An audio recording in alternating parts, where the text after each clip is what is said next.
Senhor, mais um domingo estamos aqui como igreja, família Itacuruçá, para oferecer um culto a Ti. Queremos fazer do nosso coração e esperamos que o Senhor possa receber, ó Deus. Em nome de Jesus, amém. Amém, obrigado, pode sentar. Irmãos, como a maioria já sabe, o pastor Israel fez uma cirurgia de varizes, mas já está em casa, passa bem, a cirurgia correu tudo muito bem, graças a Deus, né? E mais um domingo estamos aqui para celebrar a Jesus. Hoje pela manhã, trouxeram aqui um jornal, Folha de São Paulo, e tem um destaque aqui de uma pessoa da igreja, que é a Andressa, está lá no fundo, e ela esteve participando aí de uma competição, ela faz saltos ornamentais na piscina, isso? Você quer vir aqui falar? Não. Mas saiu um destaque aqui para ela, parabéns, tá, Andressa? Achei muito interessante aqui, olha, uma nota que o jornalista colocou. Era para ser apenas uma colônia de férias para divertir a família no Rio. Marcos Mendes e Vânia Lúcia aproveitaram a proximidade do apartamento onde mora Camaracanã e levaram a filha Andressa, então com 6 anos, para brincar na piscina do parque aquático. Pequena e magra, a garota logo chamou a atenção de Ana Paula, técnica de saltos ornamentais.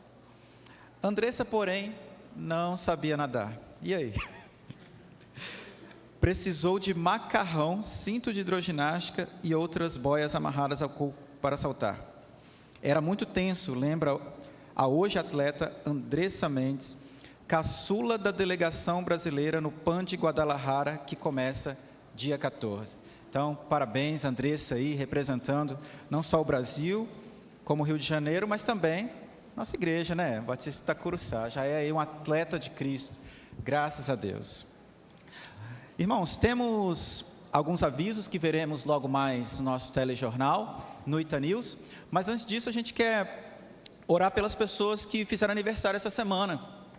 Se você completou mais um ano de vida, ou de nascimento, ou de batismo, ou de casamento, ou alguma outra data que você considera importante, né, e está comemorando, se quiser vir aqui até a frente, nós queremos orar e nos alegrar com você. Aniversário de casamento, de nascimento, amanhã de nascimento, vai ter bolo, de nascimento também, e você? Eu sei, da Margarete eu sei.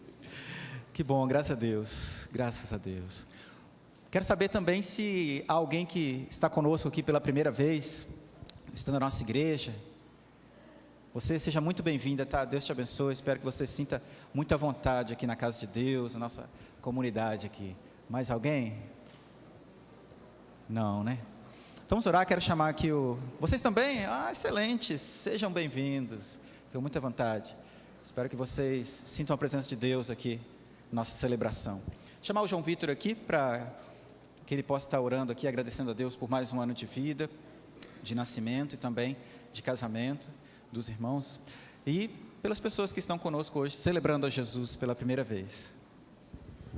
Oremos. Senhor nosso Deus, nosso Pai amado, Pai querido, está no céu, nos olhando agora, Senhor. Nós te agradecemos aqui por cada vida aqui presente, que completou aniversário, seja de casamento, nascimento, batismo, qualquer outra data assim, Senhor. Nós te agradecemos que o Senhor deu mais um dia de vida a cada pessoa aqui, Senhor. Nós te agradecemos, Pai, porque o Senhor tem usado a vida dessas pessoas e irá usar, Senhor. Ajude elas em cada dia de suas vidas, Pai.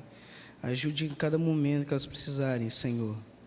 Ajude-as sempre, nunca saia de perto delas, Senhor. Fique com elas todo esse tempo, Senhor.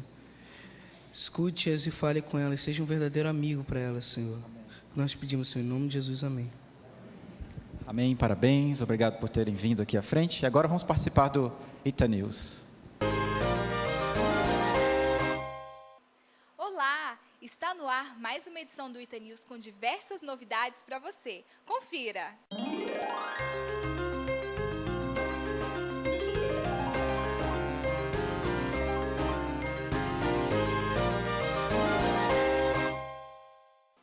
Estamos comemorando comemorando hoje, no culto da colheita, 6 anos dos nossos grupos familiares. E logo após o culto da noite, teremos uma confraternização. Não percam! Sou Sandra Mara, coordenadora da Visão da Proclamação de nossa igreja, que desenvolve, entre outras coisas, o Ministério de Grupos Familiares, que neste ano está completando 6 anos de trabalho aqui na igreja. E comemorativo a esses 6 anos, estamos num projeto especial para os grupos, que estamos chamando de 4 estações. Começamos pela estação da comunhão, estamos passando agora pela estação da oração, depois iremos dar ênfase ao evangelismo e depois ao discipulado, num trabalho crescente onde visamos multiplicar o número de grupos familiares que já temos em nossa igreja. Estamos firmados em 2 pilares: intensificar a comunhão entre os membros da igreja e ser o braço estendido da igreja na evangelização das pessoas através dos relacionamentos. Por isso é importante que tenhamos toda a igreja engajada neste ministério, porque o GF vai aonde as pessoas estão. Amanhã, ministrado pelo pastor Osenir, nós teremos o estudo bíblico O que nos dizem os profetas. O foco estará voltado para Isaías 38, sobre a oração que mexeu com o coração de Deus. Não perca, o encontro acontece todas as segundas-feiras, às 19 horas. Você sabia que a nossa igreja sustenta vários missionários através do FAM, Fundo de Adoção Missionária? Veremos agora um vídeo do casal de missionários Josué e Kelly, que estão no Níger e são sustentados através do FAM. Cristo move as montanhas e tem poder para salvar, tem poder para salvar, para sempre, autor da salvação. Jesus a morte venceu, sobre a morte vencer.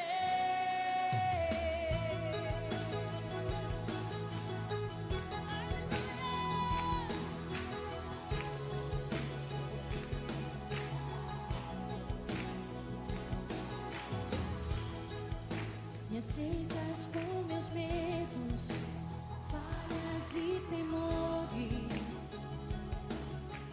Enche meu viver, minha vida entrego pra seguir teus passos.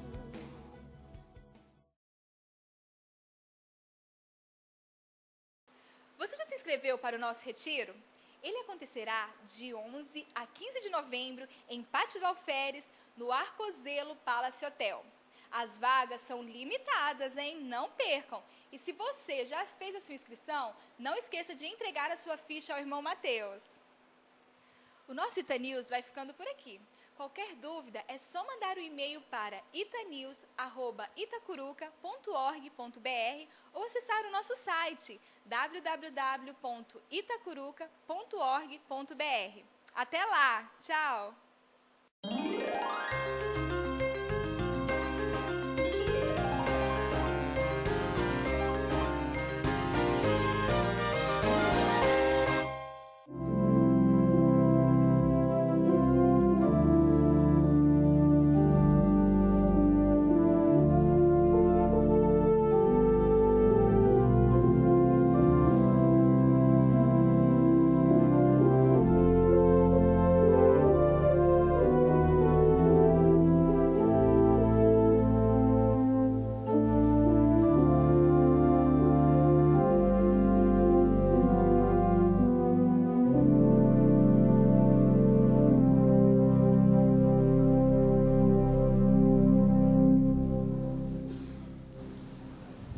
O Senhor reina para sempre. Ó teu Deus, ó Sião, reina de geração em geração. Aleluia. Quero convidar a igreja a cantarmos o hino Reina em Mim. Reina em mim com teu poder sobre a escuridão, sobre os sonhos meus. Tu és o Senhor de tudo que sou. Vem reinar em mim, Senhor.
Graças te damos, ó Deus, porque tu és perfeito e fiel.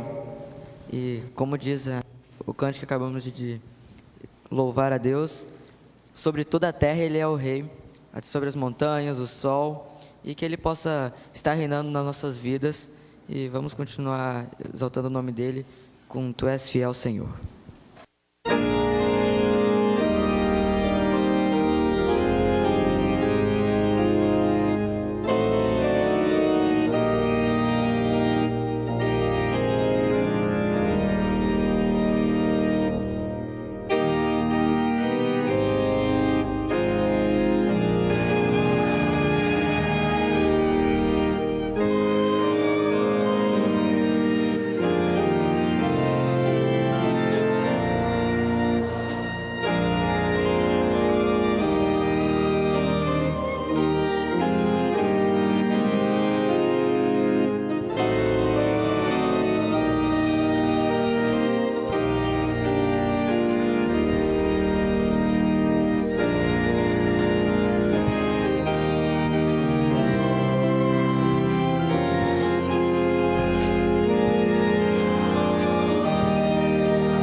Podem se assentar.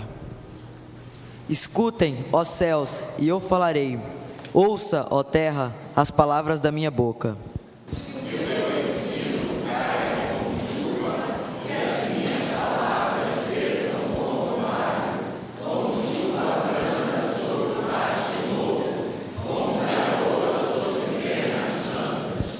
Proclamarei o nome do Senhor. Louvem a grandeza do nosso Deus.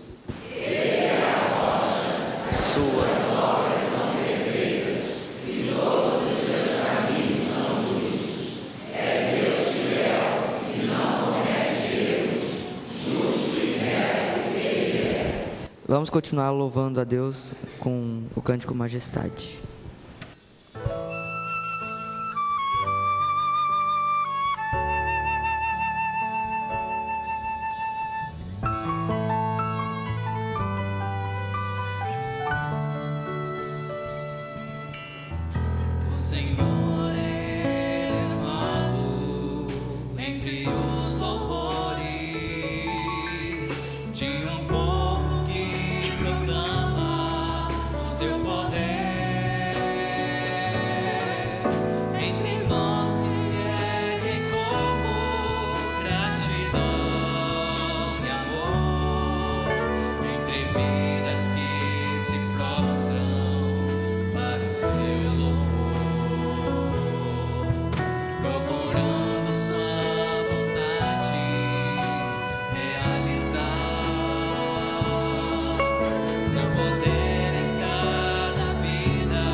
ficar em pé para louvar o Senhor.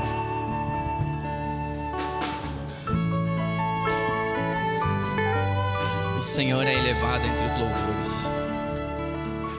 O Senhor é elevado entre os louvores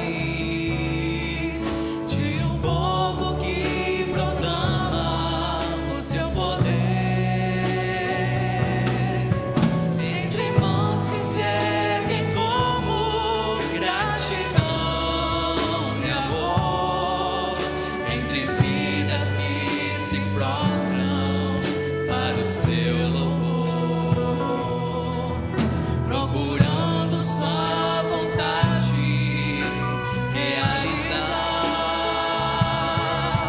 seu poder em cada vida manifestar,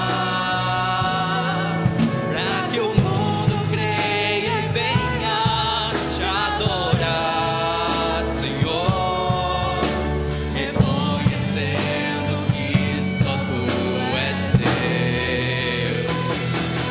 Glória e honra, majestade, digno de louvor. Glória e honra, e majestade, digno de louvor. Glória e honra, e majestade, digno de louvor.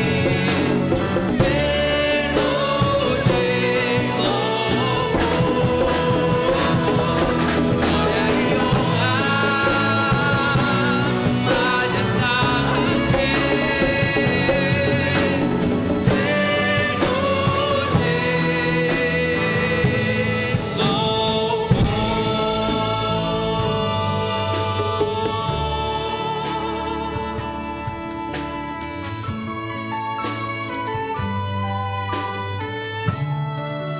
amém.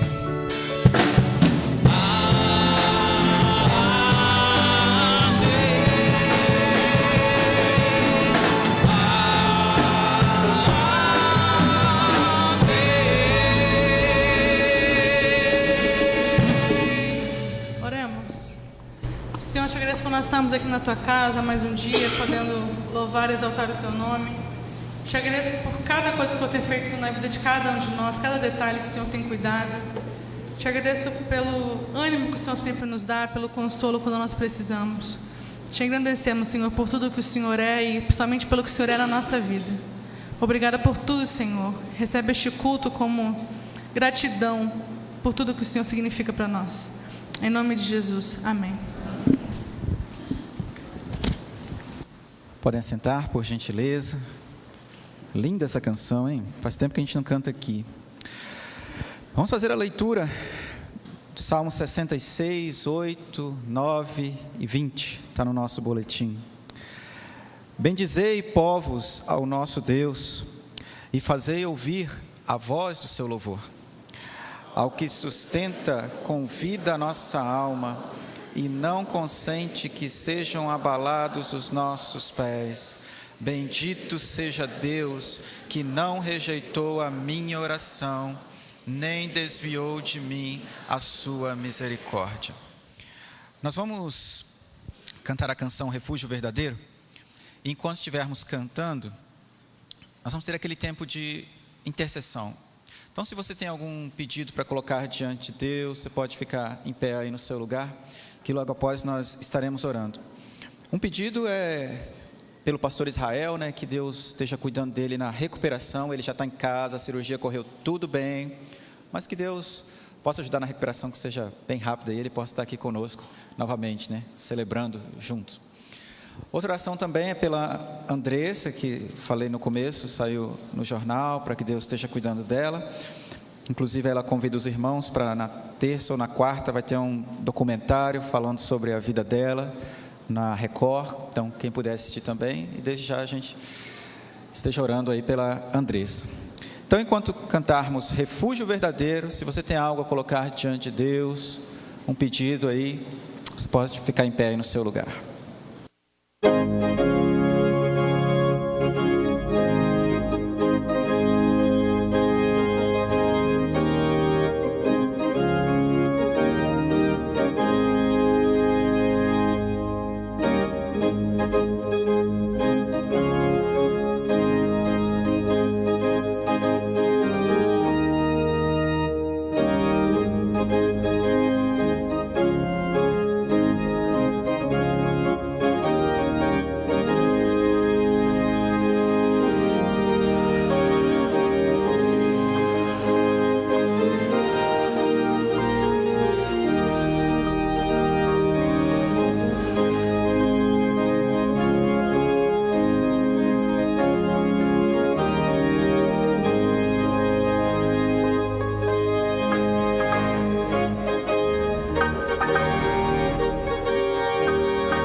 Vamos orar, convidar aqui o Rafael Godoy, que está dirigindo o culto com a gente, para orar a Deus, colocando diante de Deus todos os pedidos. Deus conhece cada coração aqui, sabe o que cada um está colocando diante dele.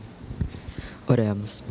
Senhor meu Deus, querido Pai, obrigado porque nós podemos estar aqui todos juntos, ó Deus, nesta manhã, louvando e adorando o Seu nome, ó Pai. Senhor meu Deus, esteja abençoando a vida do pastor Israel, que está se recuperando da cirurgia, ó Deus, que ele possa estar se recuperando rapidamente, ó Pai. Esteja abençoando também a vida da Andressa, que vai estar representando o Brasil lá no México, ó Pai, no PAN.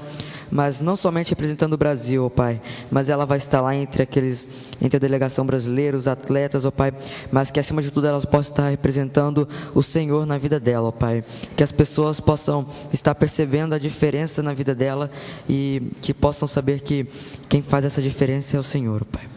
Senhor meu Deus, abençoe a vida de cada pessoa aqui, ó Pai, que tem seus pedidos, ó Pai, suas dificuldades, enfermidades, ó Deus, que o Senhor possa estar abençoando a cada um, ó Pai, que seja feita a Tua vontade na vida de cada pessoa. Senhor meu Deus, obrigado por tudo, em nome do Teu Filho amado Jesus, amém. Amém. Obrigado. Irmãos, teremos agora, como de costume, aos domingos, o nosso momento de fidelidade. Então, enquanto nos preparamos para esse momento,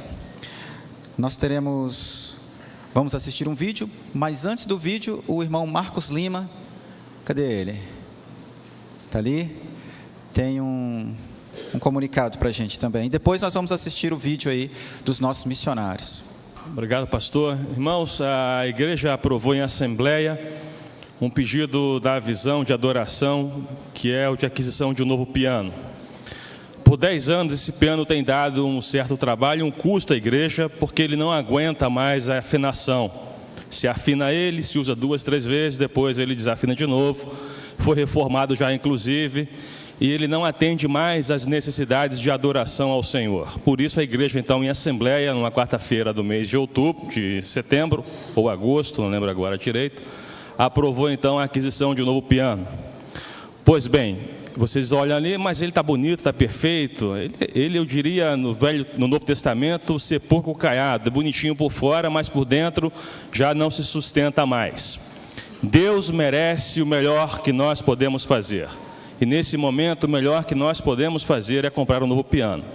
Pois bem, a igreja então a irmã Tamara sondou o mercado, ela mesma conduziu esse processo, viu o melhor piano que se enquadra nessa igreja e para o novo templo que vamos construir a partir do ano que vem, se Deus quiser. E eu tenho a certeza e temo também que Deus quer que comecemos a construir um novo templo no ano que vem.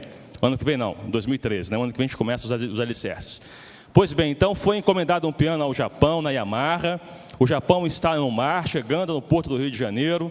E nesse meio tempo, os irmãos têm acompanhado aí o cenário internacional de economia. O dólar disparou. O dólar, quando foi feito o orçamento, estava 1,59, 1,60 e já está batendo 1,85, 1,86. Então tem uma diferença aí que nós estamos apressando pelo menos 30 centavos a mais de custo. Isso então requer que nós façamos um esforço extra. E aí o motivo de estarmos aqui nesses cultos hoje, de manhã, à noite e domingo que vem também, para que os irmãos coloquem no coração um pedido, que considerem que precisamos levantar uma oferta extra, porque nós temos em caixa o primeiro montante que já foi destinado a isso, com inclusive já a oferta de alguns irmãos. Mas precisamos complementar pelo menos aí em torno de 15 a 17 mil reais para fazer frente à integralização desse investimento, né, porque ele chegando no porto tem que ser nacionalizado, e quando é nacionalizado tem que ser pago os impostos todos, e ele vai custar mais caro. Então considere isso, irmão, o piano é um instrumento hiper importante no processo de adoração. Ele serve exclusivamente para adorar a Deus, e também por ensaio dos coros que acontece aqui na igreja, no próprio santuário. Então pense nesse tempo de fidelidade, coloque no seu coração e veja quanto você pode, se você deseja realmente contribuir, e põe no seu envelope piano, que então a tesouraria vai destinar exclusivamente para este fim exclusivo de comprar, de fazer frente, complementar a esse recurso que nós temos para a aquisição de um novo piano. E se Deus quiser, e Deus quer, em novembro nós já estaremos com o novo piano aqui para a glória do próprio Deus. Amém e louvado seja. Obrigado, pastor. Como a igreja sabe, nós sustentamos alguns missionários através do FAM, que é o Fundo de Ação Missionária aqui da igreja. E hoje nós temos um vídeo aí dos nossos missionários Eliel e Aide.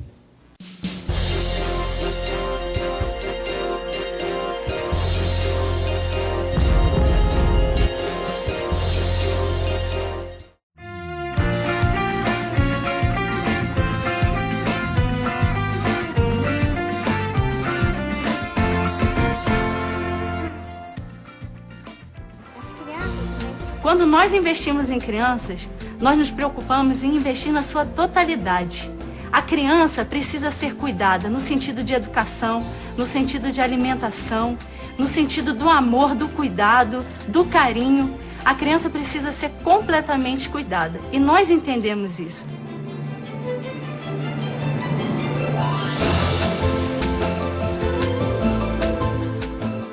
Vivi 15 anos aqui no Lar Batista, né? Desde então, contato com meu pai não tive, nem com nenhum outro parente meu, tio, nem avô, nem avó, nem primo. O Lar Batista foi a minha família, foi, né, meus irmãos, meus pais, minhas mães. A Junta de Missões Nacionais, através do Lar Batista Davi Gomes, tem aqui guardado crianças de todo tipo de problema que eles poderiam ter lá fora, ensinado a essas crianças em seu viver diário como caminhar, né? Preparando para a vida, na verdade. Aqui que a gente aprende a viver. Aqui é o meu ponto assim, de referência de vida, né? Eu acredito que tudo que eu sei, tudo que eu descobri, as pessoas que Deus colocou na minha vida, foi graças ao Lar Batista. Nós, quando trabalhamos com a criança, damos a ela perspectiva de futuro.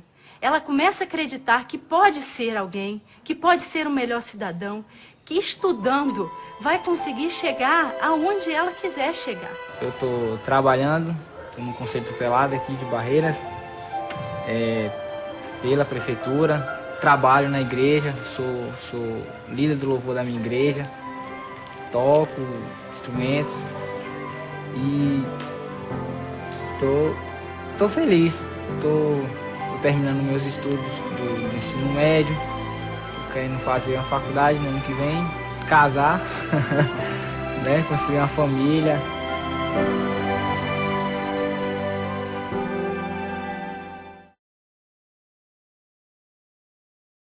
Em janeiro desse ano, os adolescentes aqui da Itacuruçá estiveram lá no Lar Batista, Davi Gomes, que fica na cidade de Barreiras, na Bahia.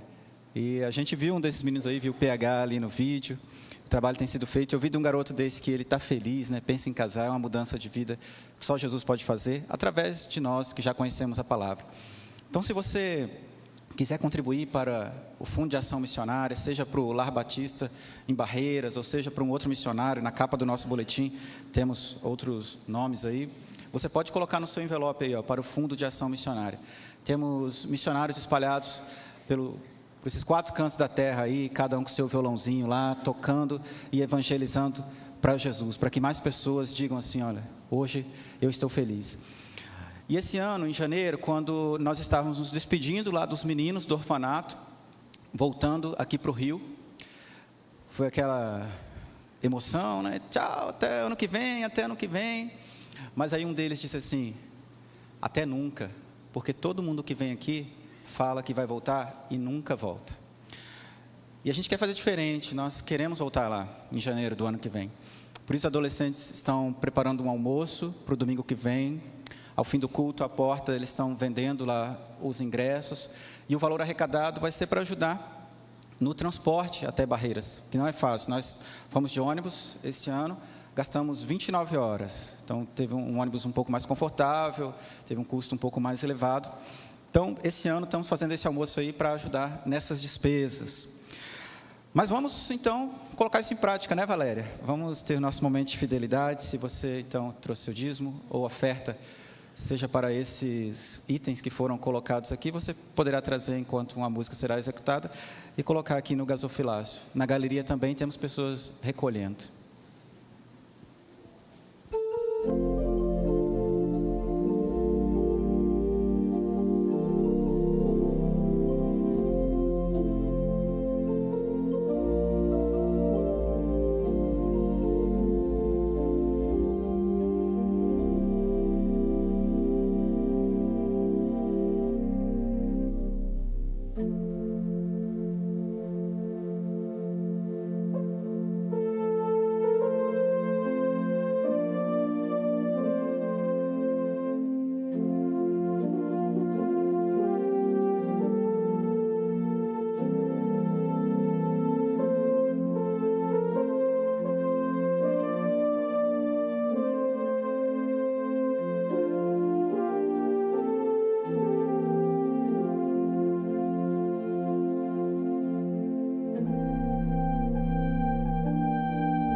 Senhor nosso Deus, eu te agradeço porque o Senhor já nos abençoou e a oferta que cada um depositou aqui é fruto da tua bênção, Senhor.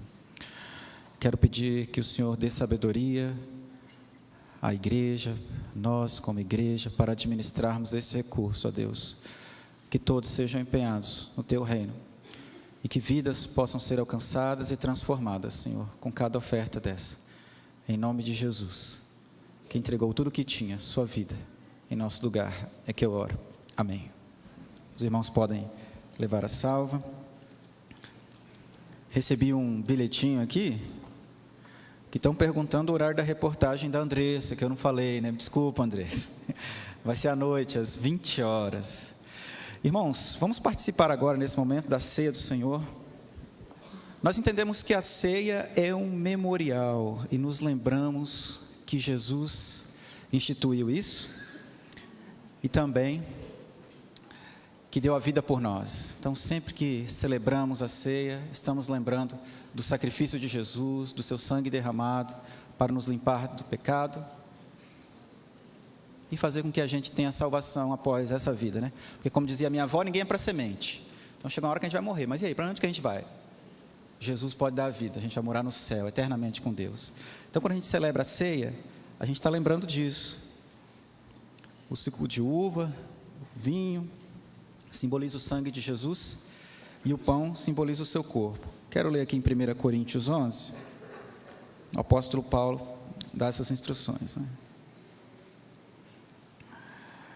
Pois isto é o que o próprio Senhor disse com relação à sua mesa, e que eu antes já havia transmitido. Paulo falando. Que na noite em que o Senhor Jesus foi traído, ele tomou o pão, e depois de haver agradecido a Deus, partiu e deu aos seus discípulos, dizendo: tomem e comam. Isto é o meu corpo que é entregue por vocês. Façam isso para se lembrarem de mim.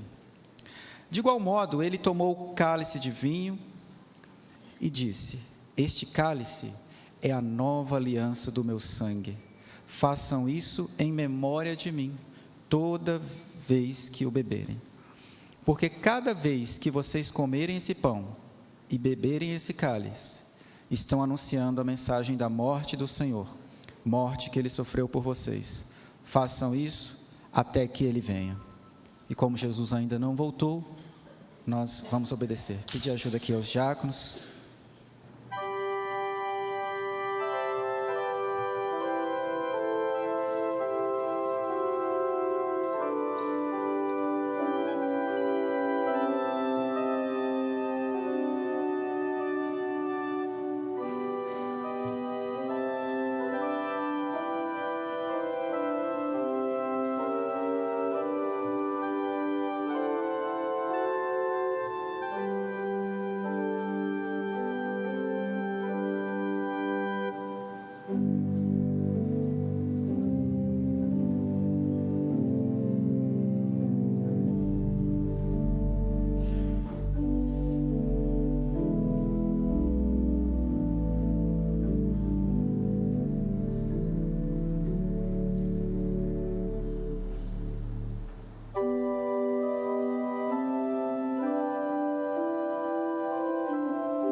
Alguém deixou de receber o cálice ou o pão? Vocês, né? Meu Deus. Importante, irmãos, todos receberem. Eu não sei o que a ceia representa para você, mas eu fico pensando, né? Poxa, às vezes a gente pensa em tantos outros textos da Bíblia e se esquece desse momento tão sério na história da humanidade. Jesus Cristo, dando-nos a salvação. O pão, representando o seu corpo, talvez não tivesse um elemento mais apropriado, né? Porque o pão não nasce assim, mas vem do trigo. E o trigo precisa ser moído, ou seja, precisa sofrer para que gere um pão, e o pão gere vida. Praticamente em todas as comunidades do mundo, esse alimento é conhecido, pão. E o pão gera vida.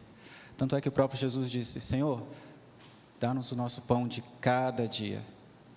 Simbolizando, então, isso que pode gerar vida. E quando a gente celebra a ceia, a gente está dizendo que o pão simboliza o corpo de Jesus, que faz exatamente isso, gera a vida, gera a vida. Quero pedir que a Valéria agradeça, então, pelo pão que vamos comer aqui nesse momento. Pai amado, Pai querido, Pai bondoso, nós te louvamos, ó Pai, por esse dia. Nós te louvamos, ó Pai, porque Tu enviaste o Teu Filho, Senhor, em nosso lugar, Pai. E nós te agradecemos, Senhor, porque nós não merecemos, ó Pai. E te louvamos mais uma vez por esse dia, Pai. Em nome de Jesus, amém, Senhor. Vamos comer o pão, então. Naquela noite, Jesus não distribuiu apenas o pão, mas também distribuiu o vinho. E dizendo que o vinho simbolizaria o sangue dele que foi derramado para o perdão dos nossos pecados, a nossa salvação. O vinho, na nossa sociedade, representa a alegria, né? A euforia. Mas não é isso que a salvação representa? A alegria, a euforia de um dia morar no céu com Jesus e de termos essa certeza já hoje em nossos corações. Então, quero pedir aqui para o Rodrigo que ele ore agradecendo pelo sangue de Jesus derramado pela salvação. Deus querido, nesta hora nós te louvamos e te bendizemos pelo sangue precioso de Jesus Cristo. O milagre que Ele operou naquela cruz, porque tomou o meu lugar, o lugar de cada um que aqui está, Senhor, porque aquela cruz era para ser nossa. Nós te louvamos por esse sangue precioso, que nos redimiu, que nos purificou, que nos tornou mais alvos do que a neve. Sangue miraculoso e maravilhoso, que nos conduz ao caminho da vida eterna. Receba nossas ações de graça, Senhor, receba o nosso louvor, receba, Senhor, as nossas gratidões a Ti, Senhor, por tão grande milagre que operou em nossas vidas. Em nome de Jesus. Amém.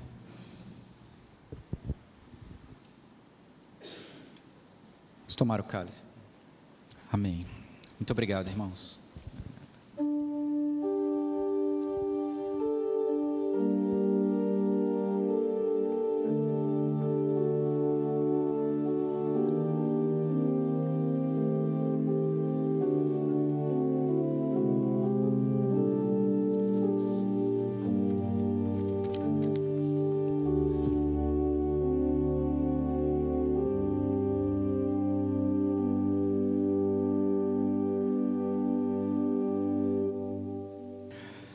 Já que estamos falando de ceia, de missões, de fã, quero pensar rapidamente com os irmãos em 2 versículos que se encontram em Mateus capítulo 28.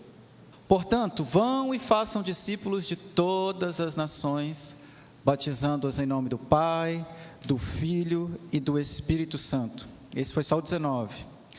Ensinando-os a obedecer a tudo o que eu lhes ordenei, e eu estarei sempre com vocês até o fim dos tempos. E esse foi o 20. Mateus é o primeiro dos 4 evangelhos que aparece ali já no início do Novo Testamento. E os evangelhos contam a história de Jesus, quando ele nasceu, quando ele começou o seu ministério ali com 30 anos, a convocação dos discípulos, como ele cuidava das pessoas, como ele agia com os ensinamentos dos mestres da lei, como ele tratava e pensava sobre os religiosos. Então os evangelhos contam toda essa história de Jesus. Se você nunca leu, aconselho que você possa ler, uma história muito bonita. Só que Jesus, após a sua ressurreição, celebramos aqui a ceia, ele deixou uma ordem lá com aquelas pessoas que o seguiam, que foi exatamente essa que a gente leu aí. Olha, disse Jesus, vão e façam discípulos de todas as nações e tal. E esse texto é muito conhecido como a grande comissão, né? E é sempre, algumas versões trazem ide, né?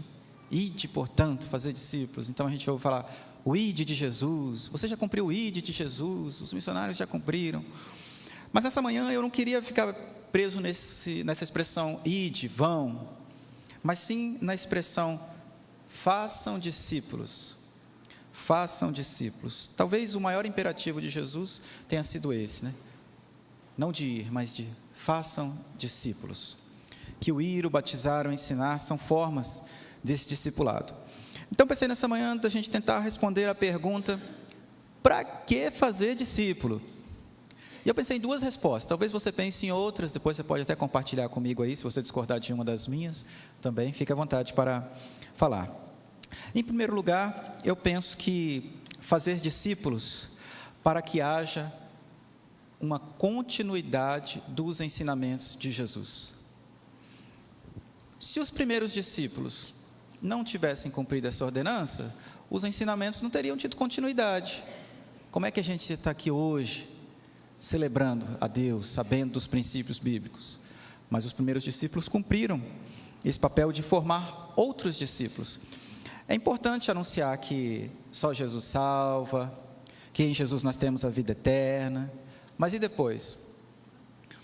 Uma vez chegou um rapaz lá na universidade com a pulseirinha, só Jesus salva. Aí um outro rapaz, só Jesus salva, isso já está batido, rapaz, você vai com essa pulseirinha aí, essa frase todo mundo já sabe.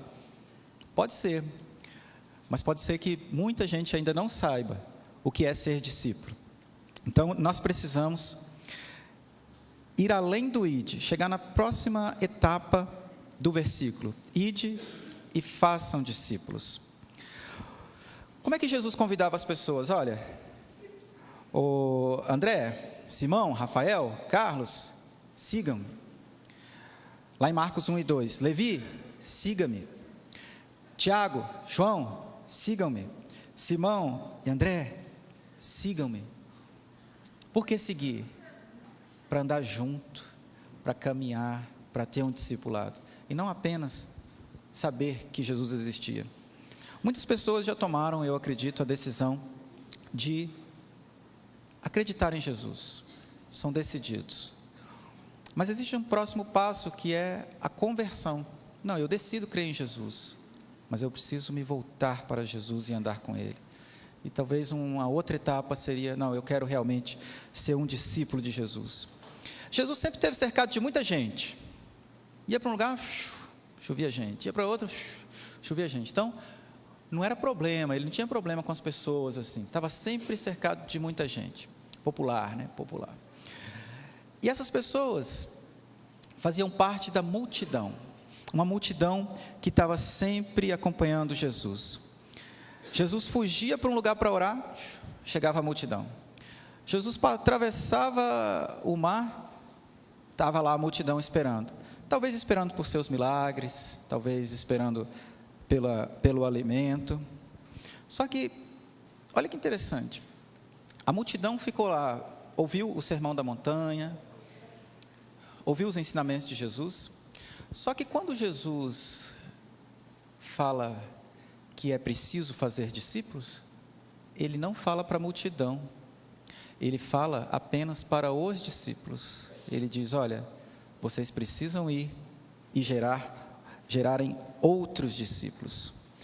Porque tem coisa, gente, que só um discípulo pode fazer. A multidão não vai conseguir. Só um discípulo pode fazer. E às vezes a gente ouve, não sei o que Deus tem para a minha vida, eu não consegui ainda descobrir o que Deus tem para mim. Talvez porque esteja na multidão. A multidão não tinha muito essa consciência da missão de Jesus para ela. Mas os discípulos sim. Os discípulos tinham a exata consciência do que Jesus tinha para eles, principalmente depois que ele deu essa ordenança. Ser discípulo significa se envolver com o reino, se envolver com os princípios, se envolver com Jesus. É ir além de tocar na banda, é ir além de cantar no coral, é ir além de colocar um versículo no Facebook ou no Twitter. É ir além desses passos, é envolvimento diário. Essa música que a gente cantou aqui, nossa, tão bonita, né? Majestade, glória e honra, majestade de louvor. Ficaria aqui o dia inteiro cantando essa música. Mas a vida não é assim, né? A vida não acontece só aos domingos, mas acontece muito mais durante a semana. É lá que a gente precisa não ficar na multidão, mas ser discípulo de Jesus. Envolver-se com o reino é arregaçar as mangas e partir para frente, é sonhar com Jesus, sonhar com as vidas transformadas, como aquele rapaz disse ali no documentário, sonhar com pessoas ocupando esses bancos aqui que ainda não estão ocupados, celebrando a Jesus, ou em outras igrejas. Se envolver com o Evangelho, ser discípulo, é guardar a palavra de Deus no coração e não apenas no celular. Isso tudo é ser discípulo. Quem está apenas na multidão não pode gerar discípulo. Infelizmente. Essa é a verdade, né? Quem pode gerar discípulo é apenas um discípulo. Por quê? Porque anda com Jesus, porque conhece os seus ensinamentos e tem algo a dizer. Não apenas observa de longe, não apenas ouve falar que está passando um Jesus por aí, mas está ali suando com Jesus. Sexta-feira, estava conversando com um jovem aqui da igreja, e ele me disse assim: Carlos, eu estou chegando à conclusão que a gente tem que viver o Evangelho, e essa é a parte mais difícil.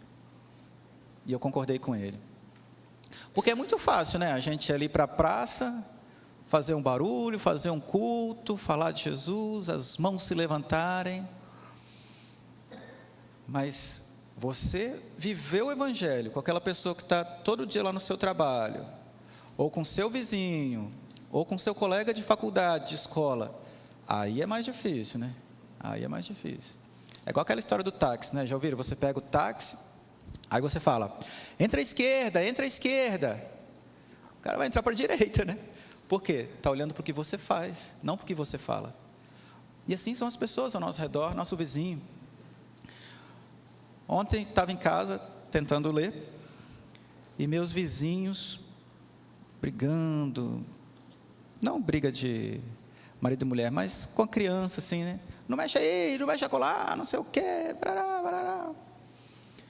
Eu fiquei pensando, gente, será que minha família é assim também? Será que estão pensando assim de mim também? Gente, porque é aí que as pessoas vão me conhecer, né? No dia a dia, a minha vizinhança, as pessoas que convivem comigo.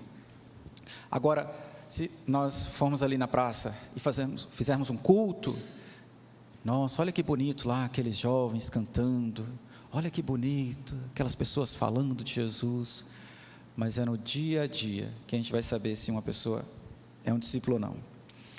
Uma vez Jesus curou um paralítico no sábado, e aí causou um problema lá. Os judeus chegaram para Jesus e disseram: como é que você pode curar no sábado, tal, aquela coisa.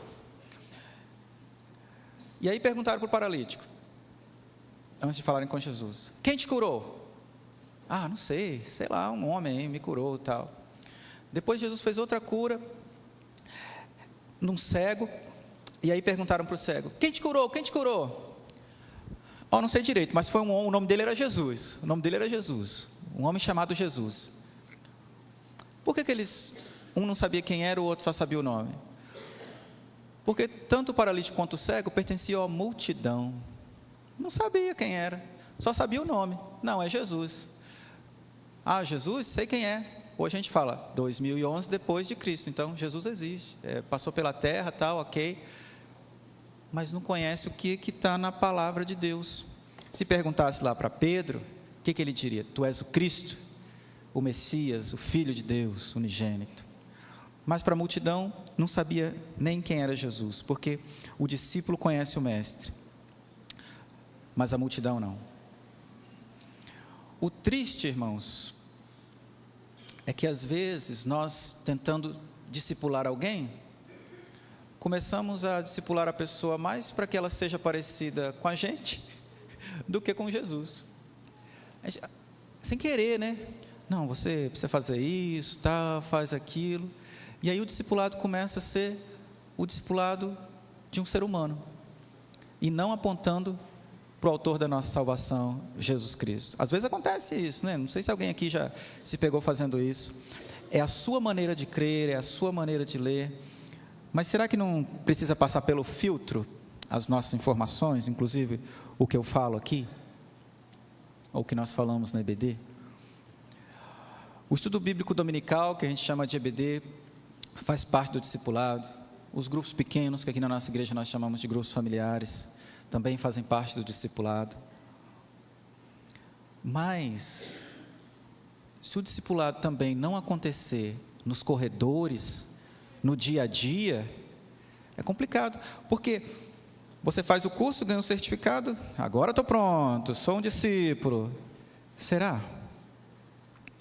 Eu aprendi, há uns 4 anos atrás, um exemplo da vida cristã que eu acho fantástico. Imagine que você está diante de uma escada rolante, pode ser aqui no shopping do bairro, e a escada, ela desce, uma delas está descendo. E aí você está tentando subir. Você está tentando subir, mas a escada está descendo. E você está tentando subir, mas a escada está descendo. Se você parar, o que acontece? Você desce. Então tem que estar sempre exercitando. E assim a vida cristã. Se nós pararmos, a gente volta, a gente desce. Por isso o discipulado, ele não pode parar, a gente nunca vai estar pronto. É a vida inteira aprendendo sobre Jesus, lendo os mesmos textos, mas a Bíblia é viva, né? E eficaz. Então às vezes você lê o mesmo texto ali, e uma coisa nova salta aos seus olhos. Meu Deus, eu nunca tinha visto isso aqui. Porque a palavra de Deus é viva. Então penso que o discipulado, para que haja essa continuidade dos ensinamentos de Jesus, ele não deve ser feito apenas numa classe, mas a cada dia. Você está discipulando alguém, você está sendo exemplo para alguém, alguém está te observando e aprendendo com você. Quando alguém pergunta, né, essas perguntas do dia a dia, na sua igreja, como é que é? Como é que é esse negócio assim, tal? Você está ali ensinando, você está, sem perceber, fazendo um discipulado. Porque digamos que o pastor prega aqui todo domingo, faça o apelo, as pessoas tomem uma decisão, levanta suas mãos, mas e aí? O pastor que tem que discipular, se vira. Será? Porque Jesus não disse, olha, portanto, pastores, vão e façam discípulos de todas as nações. Não, Jesus disse, meus discípulos, vão e façam outros discípulos de todas as nações. O discipulado não é só tarefa do professor da escola dominical, não é tarefa só do pastor, não é tarefa só do líder, mas é tarefa de todo cristão que se considera discípulo. Você se considera um discípulo de Jesus? Então essa ordem é para você. Você precisa gerar outros discípulos. Agora, se você estiver só na multidão, ou eu estiver só na multidão, não vou conseguir fazer isso. Você também não vai conseguir. Mas eu disse que eram 2 pontos. Então, se o primeiro, é preciso que se faça discípulos para que haja continuidade dos ensinamentos de Jesus, uma outra resposta que penso ser para essa pergunta é: precisamos fazer discípulos para que exista uma igreja séria e relevante no mundo, para que haja continuidade dos ensinamentos de Jesus e para que exista uma igreja séria e relevante no mundo. Eu não sei como é que é nos outros países, mas aqui no Brasil é muito fácil abrir igreja, né? Já viram? Você começa ali na sua casa, tal, e já vira uma igreja, e dá um nome lá, e pronto, tem uma igreja. Mas será que toda igreja é séria? Será que toda igreja está sendo relevante? O fato de gerar outros discípulos contribui para que as igrejas sejam sérias e relevantes. Talvez um dos discípulos mais famosos de Jesus tenha sido, para mim eu acho, Judas Iscariotes. É sempre lembrado, né? Judas, traiu, traidor. E eu estava lendo Lucas, o texto que fala sobre a convocação dos discípulos, Lucas 6,16, e Lucas tem uma expressão que não tem nos outros evangelhos, eu achei interessantíssimo, diz assim: Judas Iscariotes, aquele que se tornou o traidor. Os outros textos dizem Judas, o traidor, mas o evangelista Lucas registra Judas, aquele que se tornou o traidor. Ou seja, ele não era, ele era um discípulo, mas talvez ele tenha parado na escada, e a escada foi descendo, e ele se tornou o traidor. Isso me lembrou um outro versículo, né? Quem está em pé, cuidado para que não caia. Hoje existem muitos líderes aí de destaque no meio evangélico. Tem gente até que pensa que existe um representante, né, de todos os evangélicos. Mas nós não somos discípulos dessas pessoas, desses líderes, ou dos líderes aqui. Nós precisamos e devemos ser discípulos de Jesus. Eu vejo algumas comunidades nesse processo de discipulado e fico meio assim, né? Porque fico pensando, imagina Jesus lá: ô Pedro, quando você for pregar, você usa essa voz aqui como a minha, então você fala mais ou menos assim, você usa terno quando você for pregar, você faz isso, você faz aquilo.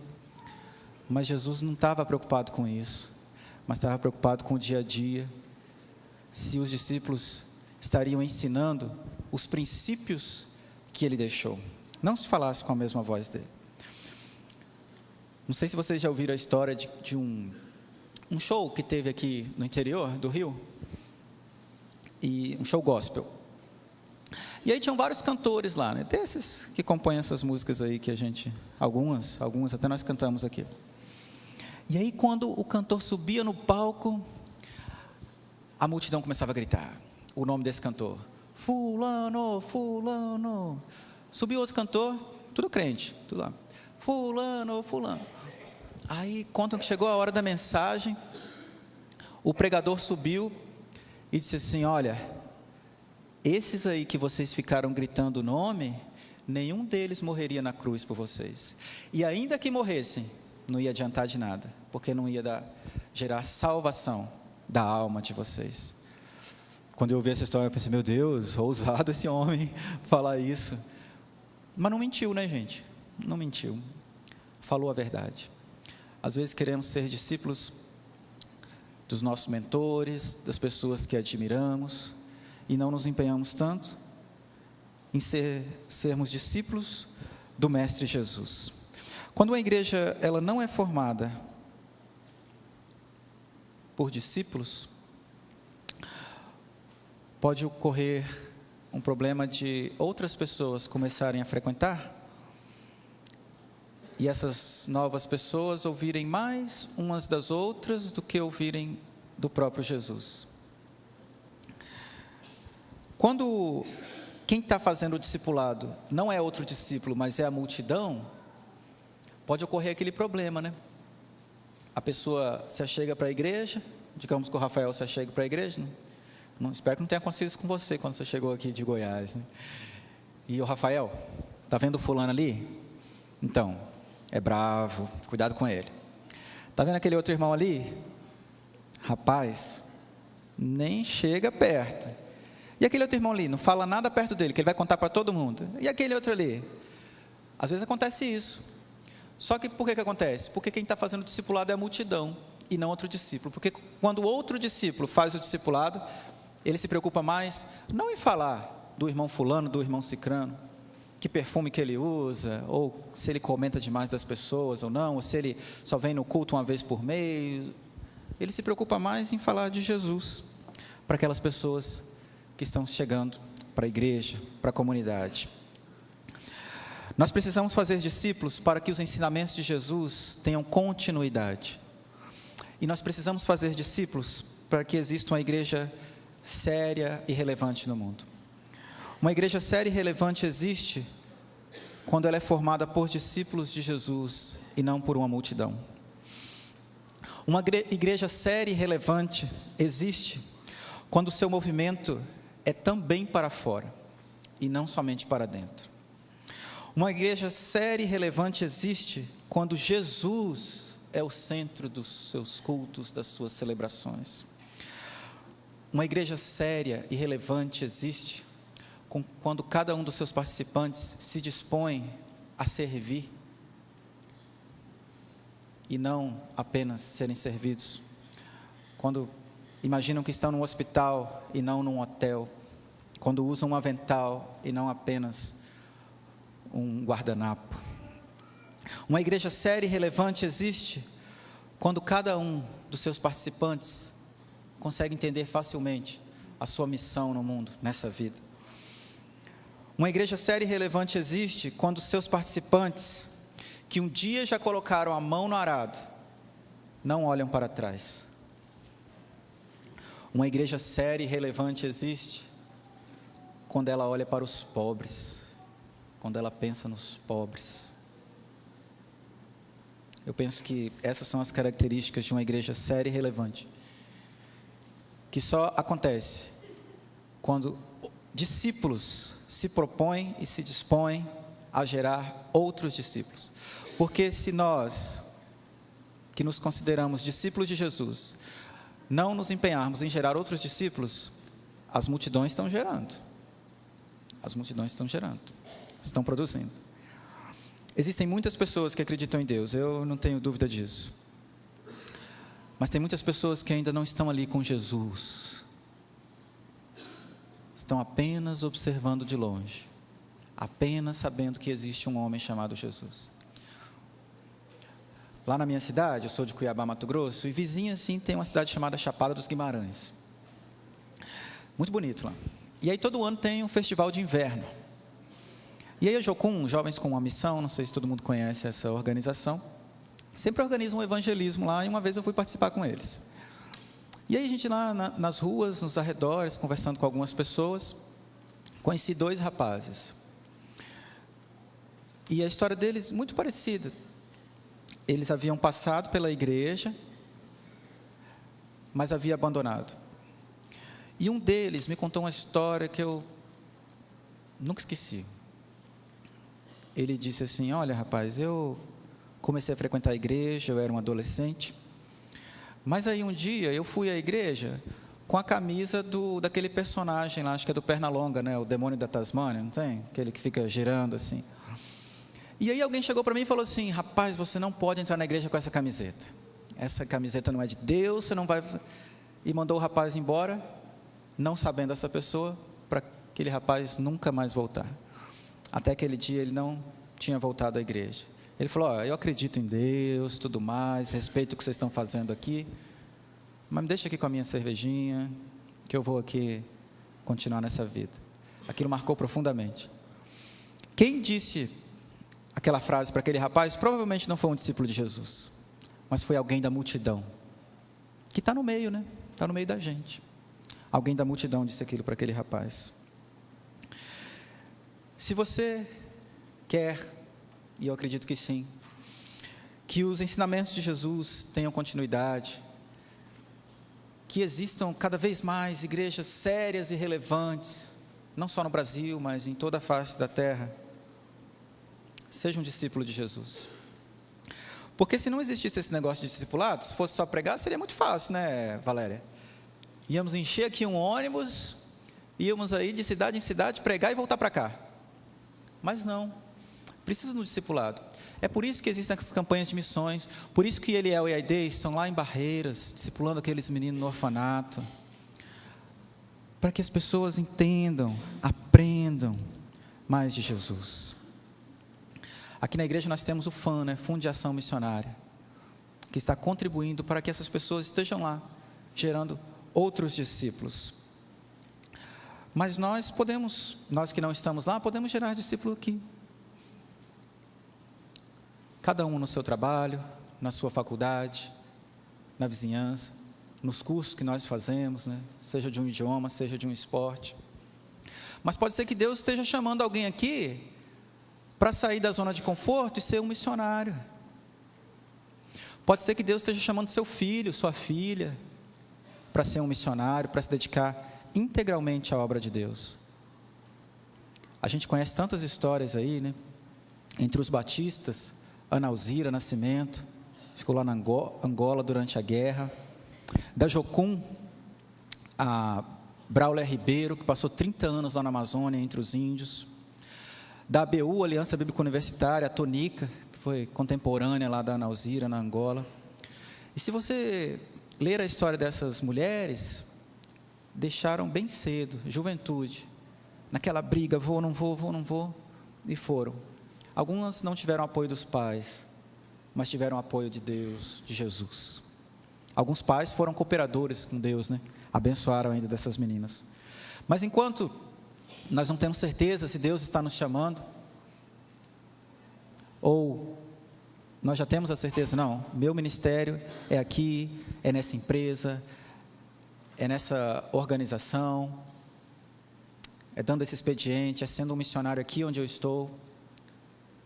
Nós precisamos, enquanto não formos, ou ainda não tivermos a certeza, ou alguns que já têm a certeza, independente disso, nós precisamos gerar discípulos a cada dia.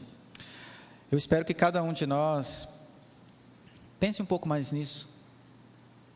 Estou gerando discípulo como a multidão ou como outro discípulo? Estou na multidão ou faço parte dos discípulos? Nessas últimas semanas, jornal, internet, tudo que se olha só fala de uma coisa, né? Rock in Rio. Rock in Rio. Ontem eu vi um pedacinho, estava no restaurante, estava passando lá uma banda lá.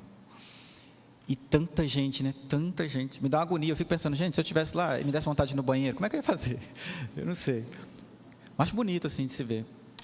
E o slogan do Rock in Rio, qual é? Por um mundo melhor, né? Por um mundo melhor. Só que será que aquela multidão lá pulando, um sábado à noite, vai contribuir para um mundo melhor? Acho que não. Uma noite lá de festa não vai contribuir para um mundo melhor, não. Mas um discípulo de Jesus sabe o que precisa fazer para contribuir para um mundo melhor. Porque, na verdade, ele, Jesus, já deu a vida por um mundo melhor, né? Nós agora precisamos anunciar isso para as pessoas. Espero que cada um de nós possa fazer a sua parte. Eu quero encerrar lendo o versículo 31 do capítulo 8 de João. Versículo 31 do capítulo 8 de João. E Jesus falou aos judeus que creram nele: vocês serão verdadeiramente os meus discípulos, se permanecerem nas minhas palavras. Outras versões dizem: se vocês permanecerem no meu ensino, verdadeiramente vocês serão meus discípulos. Nós vamos cantar uma canção cujo título é O que estou fazendo se sou cristão? Vamos ler a letra dessa música. Que estou fazendo, vamos ler juntos? Se sou cristão. Se Cristo deu-me total perdão, há muitos pobres sem lar, sem pão, há muitas vidas sem salvação. Meu Cristo veio para nos remir, o homem todo sem dividir, não só a alma do mal salvar, também o corpo ressuscitar. Há muita fome no país, há tanta gente que é infeliz, há criancinhas que vão morrer, há tantos velhos a padecer. Milhões não sabem como escrever, milhões de olhos não sabem ler, nas trevas vivem sem perceber que são escravos de outro ser. Que estou fazendo se sou cristão? Há muitos pobres sem lar, sem pão, há muitas vidas sem salvação. Aos poderosos eu vou pregar, aos homens ricos vou proclamar, que a injustiça é contra Deus e a vil miséria insulta os céus. Vamos ficar de pé e cantar essa canção? O que eu estou fazendo se eu sou um cristão? O que eu estou fazendo se eu já me considero um discípulo de Jesus?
Senhor, te agradecemos porque o Senhor confiou na gente para levar a Tua palavra.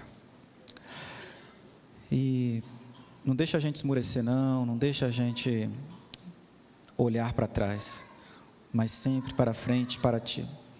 Se tem alguém aqui que ainda está olhando o Senhor de longe, no meio da multidão, que essa pessoa possa dar um passo à frente e dizer: agora sim, sou um discípulo Teu, ó Jesus. Que o Senhor nos leve em segurança para os nossos destinos, a cada um aqui, e nos permita estar novamente na Tua casa, hoje ou outro dia, para celebrarmos juntos a Ti, o autor da nossa salvação e o nosso Senhor que nos comissionou tão grande missão. E é no Teu nome, ó Jesus, que eu oro agradecido. Amém. Você pode se assentar. Agradeço as pessoas que estão nos visitando. E logo mais teremos outra celebração. E hoje à noite tem uma festa aqui, gente. É o que a gente chama de culto da colheita, onde os grupos pequenos, que aqui na igreja é conhecido como grupo familiar, eles estarão aqui celebrando a Deus, conduzindo aqui a nossa adoração ao Senhor. E vai ser uma oportunidade, se você ainda não faz parte de um grupo familiar, um grupo pequeno, hoje à noite você pode se inscrever aí, os líderes estarão aqui com os papéis e tudo mais. Que Deus nos abençoe e nos dê uma tarde de paz e descanso. Amém.